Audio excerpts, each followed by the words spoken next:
ముఖ్యంగా ఫస్ట్ నేను థ్యాంక్స్ చెప్పాలి మన అనిత మేడంకి. ఎందుకంటే global Hindu human rights collective సంస్థకి నేను చాలా చాలా థ్యాంక్స్ చెప్పాలి. ఎందుకంటే ఒక 2 రోజుల క్రిందటే నేను ఒక పెద్దలతోటి నేను చాలా ఆర్గ్యూ చేశాను.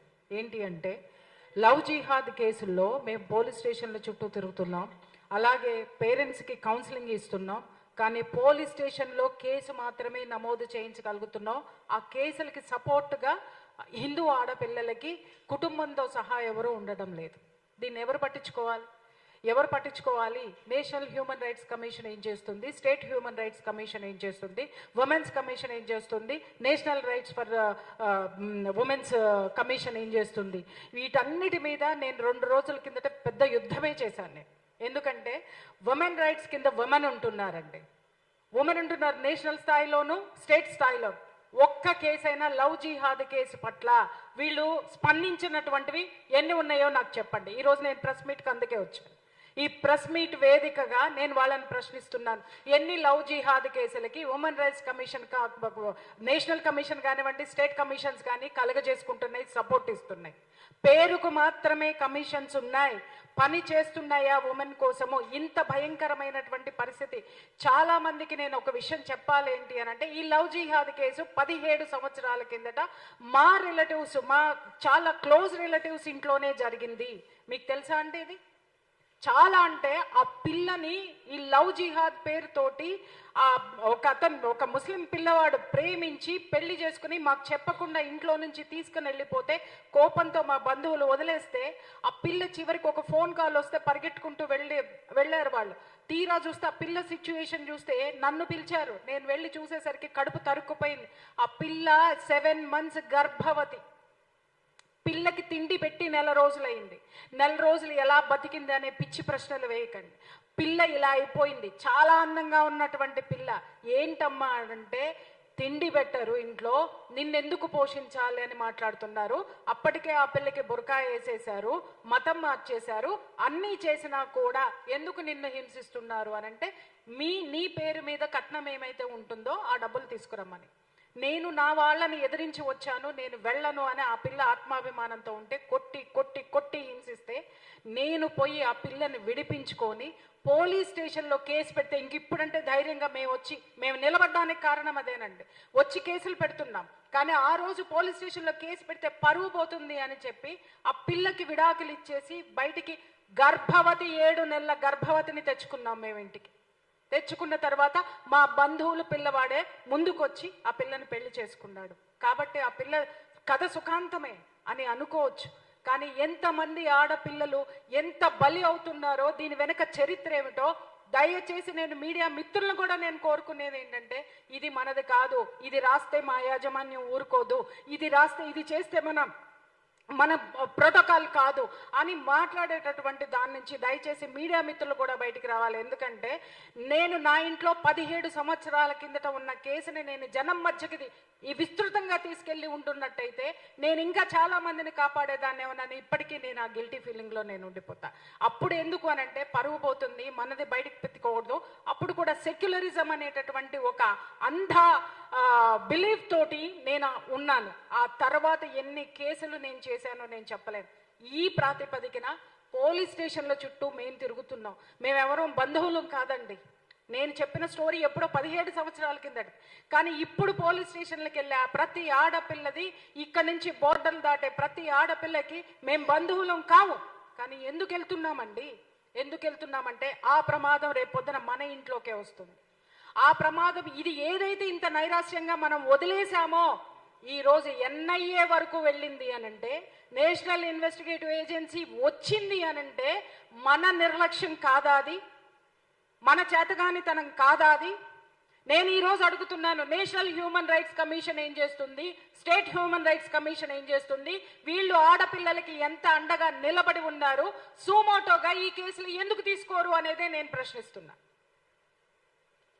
ఎందుకంటే ఎక్కడైతే ప్రభుత్వము ఇన్వాల్వ్ అయితేనే ఈ క్రైమ్ను మనం అరికట్టగలుగుతాం. మేము ఇంతమంది మేము పోరాడుతున్నాం. పోరాడి జనంలోకి తీసుకొచ్చినా కూడా ఈ రోజు NIA ఇన్వాల్వ్ అవ్వడం వల్ల ధైర్యం వచ్చింది ఆడపిల్లల్లోకి. ఈ రోజు అందరూ ఎందుకు వాయిస్ మెసేజ్లు పెడుతున్నారు? నేను ఇప్పుడు ఇందాక వచ్చే ముందే నాకు ఒక వాయిస్ మెసేజ్ వచ్చింది. మనం ఇంకా కార్పొరేట్ సెక్టర్ గురించి మాట్లాడుకున్నాం. బీడీఎస్ కాలేజ్లో చదివేటటువంటి ఒక మెడికో పెట్టింది.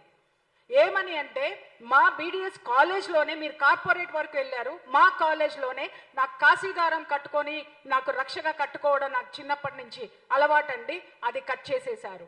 రుద్రాక్షమాల వేసుకెళ్తే నన్ను ఎంత ఆత్మన్యూనతా భావానికి గురి చేశారో వెక్కిరిస్తూ అంత ఆత్మన్యూనతా భావకు గురి చేశారు. నా పండుగ సంక్రాంతి వస్తే 3 రోజులు సెలవిస్తారు, 3 రోజులు కాస్త 2 రోజులే ఇచ్చారు. 3వ రోజు మా ఇంట్లో నుంచి కదలనివ్వలేదు. ఎందుకంటే ఆంధ్రాలో పల్లెటూరులో కనుమ అనేటటువంటిది పెద్దలకి పెట్టుకునేటటువంటి పండుగ కాబట్టి ఖచ్చితంగా ఫ్యామిలీ మెంబర్స్ అందరూ అటెండ్ అవుతారు. మమ్మల్ని వెళ్ళనివ్వలేదు. తిరిగి 3వ రోజు సెలవు తీసుకొని వెళ్తే ఏంటి అని అంటే, ఇలా మా ఇంట్లో ఇది ఉందండి అని అంటే, ఆ రోజు నీకు ఎగ్జామ్ పెడితే నువ్వు ఖచ్చితంగా కాలేజ్కి వచ్చేదానివి కదా అని హెచ్ఓడి అడిగాడంటండి. అమ్మాయి పెట్టింది ఏంటంటే, 5 సంవత్సరాలు నేను ఇలాంటి కల్చర్లో నన్ను నేను హననం చేసుకుంటూ నా వ్యక్తిత్వ హననం అవుతుంటే కూడా భరిస్తూ నేను ఎలా ఉన్నానో నాకు అర్థం కాలేదు అని చెప్పేశాను. ఈ రోజు ఓన్లీ కార్పొరేట్ జిహాద్లో, లేకపోతే టీనేజ్ పిల్లలో, లేదా పేదంటి పిల్లలో ఇక్కడ లేదండి. Everywhere it is. చాప కింద నీరులాగా ఇది ప్రవహించేసింది. ఇవాళ పోరాటం నాదో, మాడందో, లేకపోతే చేతన్జీదో, లేకపోతే సార్దో, లేకపోతే ఇంకా కొంతమందిదో కాదు. ప్రతి ఒక్కళ్ళు కూడా దీని మీద గలం విప్పాల్సిందే, అడ్డుకోవాల్సిందే. నేను రిక్వెస్ట్ చేసేది ఏంటి అనంటే, ఇంత పెద్ద మనము సనాతన ధర్మం అని మాట్లాడుతున్నాం, హిందువులకి సపోర్ట్గా ఉన్న ప్రభుత్వాన్ని మాట్లాడుతున్నాం. ఆ ప్రభుత్వాలు ఉన్నటువంటి ఎన్ని రాష్ట్రాలు ఈ పిల్లలకి సపోర్ట్గా నిలబడుతున్నాయి? అది కూడా నేను ప్రశ్నిస్తున్నా. దీనివల్ల నాకు విమర్శలు వస్తే రానివ్వండి, నన్ను ఏమైనా మాట్లాడితే మాట్లాడేవాడి, బరాబర్ మాట్లాడేది. నేను ఐఎమ్ రిక్వెస్టింగ్ యూ ఆల్. ఇక్కడ రేవంత్ రెడ్డి గారిని కూడా నేను అడిగేది ఏంటంటే, ఆడపిల్లలండి, నీ రాజ్యంలో ఉన్న ఆడపిల్లలు కాదా?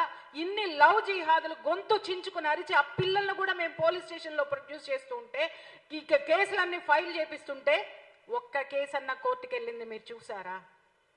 ఒక్క కేసన్న గెలిచి పలానా వాడికి శిక్ష పడిందని చూసారా? లేదండి. కారణం ఏంటి? వ్యవస్థలు అండగా హిందువుకి లేవు. హిందువుకి ఏ చట్టము పని చెయ్యదు. హిందువు అనేటటువంటి వాడు ఒక అస్పృశ్యుడు ఈరోజు ప్రపంచంలో, భారతదేశంలో. నేను నిజంగా చెప్తున్నాను కదా, కడుపు మండి చెప్తున్నాను. నేను ఒకప్పుడు భయంకరమైన సెక్యులర్. నేను ఈరోజు ఉన్న ప్రాంతం నిండా వాళ్ళే ఉంటారు, ముస్లిమ్సే ఉంటారు. ముస్లిమ్స్ 100 మంది ఉన్న అపార్ట్మెంట్లో నాదొక అపార్ట్మెంట్. అక్కడ ఉండే మనిషిని కూడా నేను అంటే అంత సెక్యులర్ని నేను. వాళ్ళ దగ్గర అపార్ట్మెంట్ కొనుక్కుని ఉన్న మరి ఈరోజు అపార్ట్మెంట్ ఖాళీ చేసి మరి నేను బయటకు వచ్చి ఈ పోరాటం చేస్తున్నాను అని అంటే, దయచేసి అర్థం చేసుకోండి. ఇవాళ మనం ఎంత ముందుకు రావాల్సినటువంటి అవసరం ఉందో, అలాగే మహిళా జర్నలిస్టులకు కూడా నేను రిక్వెస్ట్ చేస్తున్నాను. అమ్మ, మనకి భావాలు సిద్ధాంతాలు ఏమన్నా ఉంటే తర్వాత పట్టుకుందాం, కానీ మహిళ ఎక్కడైనా మహిళ, ఎవరైనా మహిళ. అక్కడ ఏదో జరిగిపోతే ఒర్లి మనం మాట్లాడడం అనేది ఎంత చేస్తున్నామో, హిందువులో కూడా ఉన్న మహిళే. కల్చర్ జిహాద్ జరుగుతుంది. సంస్కృతి మీద దాడి కాదా ఇది? బొట్టు పెట్టుకోవద్దు, మంగళసూత్రాలు వేసుకోవద్దు, చీర కట్టుకోవద్దు, పండగలు చేసుకోవద్దు, ఇది కల్చర్ జిహాద్. అలాగే లవ్ జిహాద్. ఎన్ని జిహాద్లండి? జిహాద్. ఈ జీ హుజూర్ అయిపోయాం.